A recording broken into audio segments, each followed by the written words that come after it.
সারাক্ষণ এই ছুতা খোঁজার অভ্যাসটা না একটু বাদ দেন আম্মা। তুমি কিন্তু আমার সাথে বেয়াদবি করতেছো। এই জন্যই আমি আমার ছেলেদের বলছিলাম বড় লোকের মেয়েদের বউ করে এই বাড়িতে আনিস না, কিন্তু আমার কথা শুনলো না তো। আমি বড় লোকের মেয়ে বলে সব আমার দোষ, তাই না? আর আপনি গরিব বলে যা ইচ্ছা তাই আসবে মুখে, আপনি সেটাই বলে যাবেন। আর এটা আমি সহ্য করবো, এগুলো খুব ভালো আচরণ। আচ্ছা, আমার বাবা ধনী হয়েছে, সেটা তার কষ্টে অর্জন করেছে, এটা তার যোগ্যতা। এটাকে আপনি অহংকার বলতে পারেন না। হয়েছে, আমারে আর জ্ঞান দিতে হইব না, তোমারে আর রান্না করতে হইব না। তুমি এতদিন এই বাড়িতে ছিল না, রান্না কি বন্ধ ছিল? আমি রান্না করি নাই আমার সংসারের? আমি রান্না করে সবারে খাওয়াই নাই? আর যেই পোলার বউ হইয়া তুমি এই বাড়িতে আইছো না, ওই পোলা আমার রান্না খাই এত বড় হয়েছে। হ্যাঁ, তোমার যাও আমার চোখের সামনে থেকে যাও, রান্না করা লাগবে না, যাও।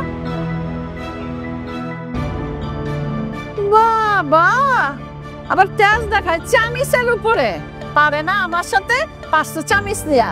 যত যন্ত্রণা, বড় লোকের বউ, কামও পারবো না, আবার কথা বলে শুনবো না।